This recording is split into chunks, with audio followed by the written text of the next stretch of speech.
Capítulo 7. Evolução e hereditariedade. Princípio inteligente e hereditariedade. Reportando-nos à lei da hereditariedade, é imperioso, de certo modo,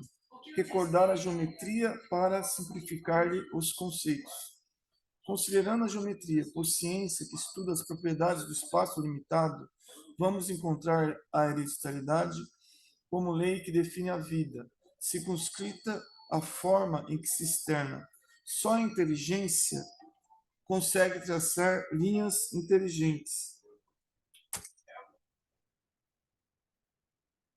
Em razão disso, e atendendo-se aos objetivos finalistas do universo,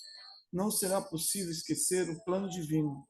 quando se trate de qualquer imersão mais profunda na genética, ainda mesmo que isso repugne os cultores da ciência materialista.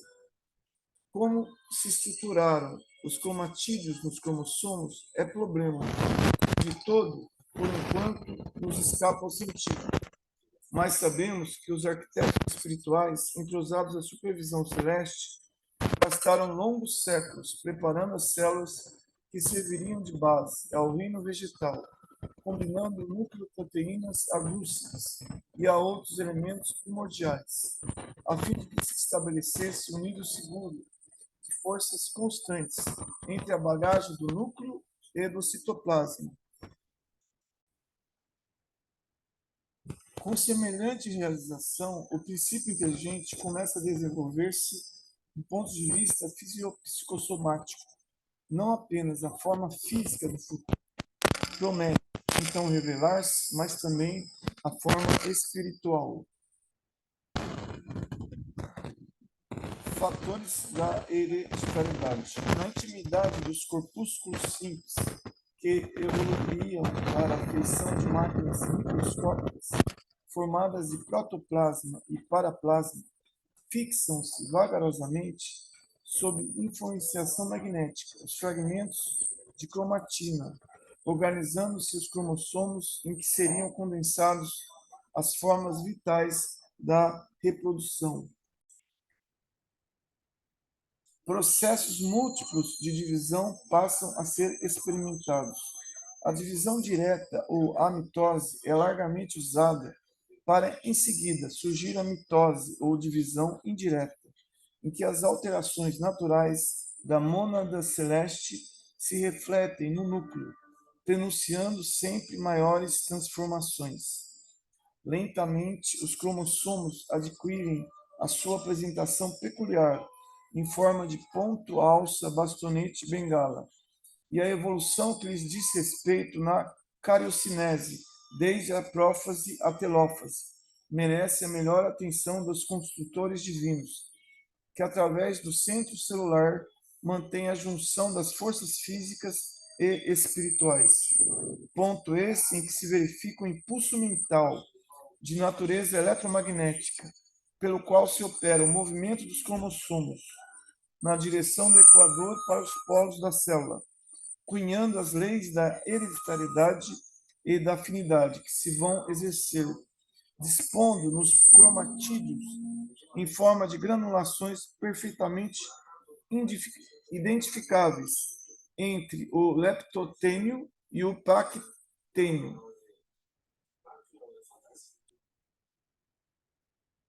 Os genes ou fatores da hereditariedade, que no transcurso dos séculos são fixados em número e valores diferentes para cada espécie, arquivo dos reflexos condicionados. Através dos estágios nascimento, experiência, morte, experiência, renascimento, nos planos físico e extrafísico, as crisálidas de consciência, dentro do princípio de repetição, respiram sobre o sol como seres autótrofos no reino vegetal, onde as células nas espécies variadas em que se aglutinam se reproduzem de modo absolutamente semelhante.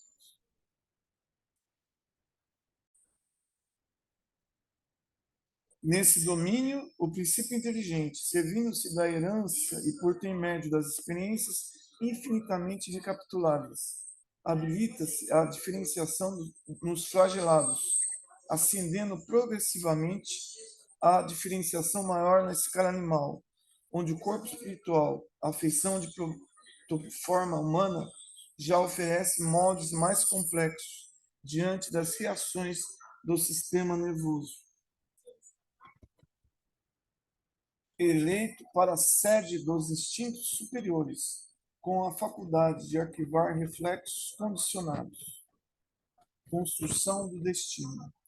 Sofrem as células transformações profundas, porque o elemento espiritual deve agora viver como ser alótrofo, somente conseguindo manter-se com o produto de matérias orgânicas já elaboradas.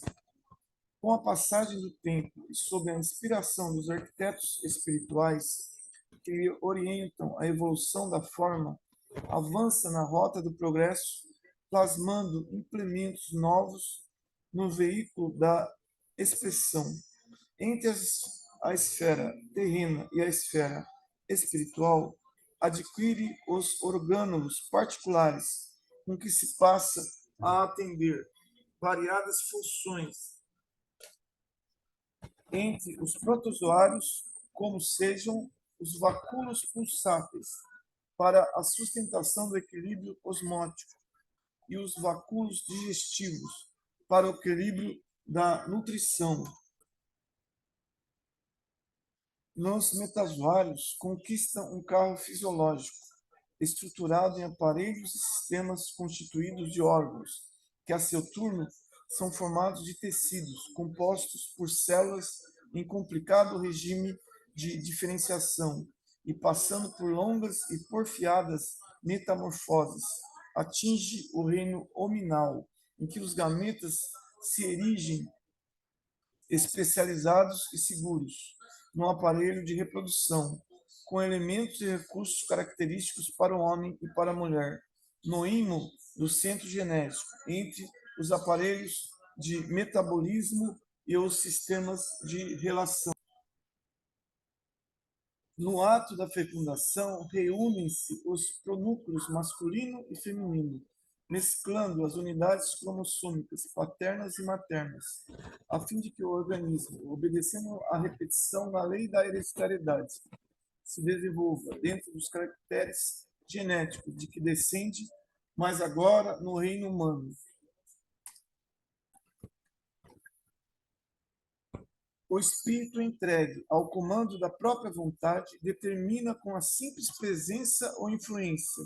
no campo materno os mais complexos fenômenos endomitóticos no interior do ovo, edificando as bases de seu próprio destino no estágio da existência cujo início o berço assinala. Hereditariedade e afinidade. Nas épocas remotas, os semeadores divinos guiavam a elaboração das formas, traçando diretrizes ao mundo celular em favor do princípio inteligente, então conduzido ante a sociedade espiritual, como a criança irresponsável ante a sociedade humana. Todavia, à medida que se alteia o conhecimento, passa a responsabilizar-se por si mesmo, pavimentando o caminho que o investirá na posse da herança celestial, no regaço da consciência cósmica. Com alicerces na hereditariedade, toma forma física e se desvencilha dela, para retomá-la em nova reencarnação, capaz de elevar-lhe o nível cultural ou moral, quando não seja para refazer tarefas que deixou viciadas ou esquecidas na retaguarda. Contudo, ligado inevitavelmente aos princípios de sequência, é compelido a renascer na Terra, ou a viver além da morte, com raras exceções, entre os seus próprios semelhantes, porquanto hereditariedade e afinidade no plano físico e no plano extrafísico, respectivamente, são leis inelutáveis, sob as quais a alma se diferencia para a esfera superior, por sua própria escolha, aprendendo com larga soma de esforço a reger-se pelo bem invariável, que, em lhe assegurando equilíbrio, também lhe confere poder sobre os fatores circunstanciais do próprio ambiente, a fim de criar valores mais nobres para os seus impulsos de perfeição. Geometria transcendente. Chegada a essa eminência, a criatura submete-se à lei da hereditariedade, com o direito de alterar-lhe as disposições fundamentais, até ponto não distante do limite justo, segundo o merecimento de que disponha, para ajudar os semelhantes na escalada a mais amplas aquisições na senda evolutiva, recolhe, assim, concurso precioso dos organizadores do progresso, na mitose do ovo que lhe facultará novo corpo no mundo, de vez que toda permuta de cromossomos no vaso uterino está invariavelmente presidida por agentes magnéticos ordinários ou extraordinários, conforme o tipo da existência que se faz ou refaz, com as chaves da hereditariedade atendendo aos seus fins. Eis porque interpretamos como somos a guisa de caracteres em que a mente inscreve nos corpúsculos celulares que a servem as disposições e os significados dos seus próprios destinos, caracteres que são constituídos pelos genes, como as linhas são formadas de pontos,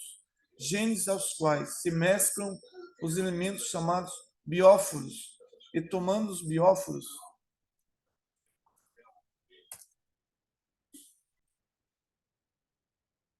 nesses pontos como sendo os grânulos de tinta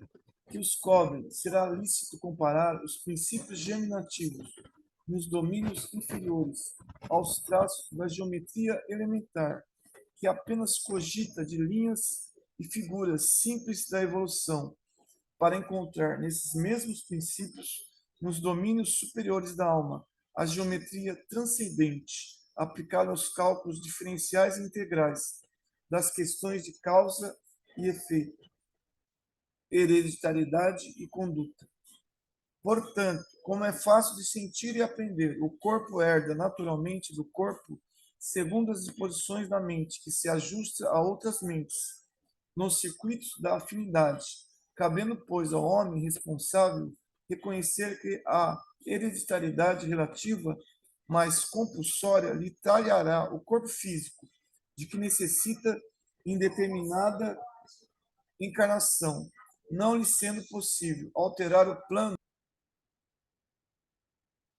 serviço que mereceu ou de que foi incumbido, segundo as suas aquisições e necessidades, mas pode, pela própria conduta feliz ou infeliz,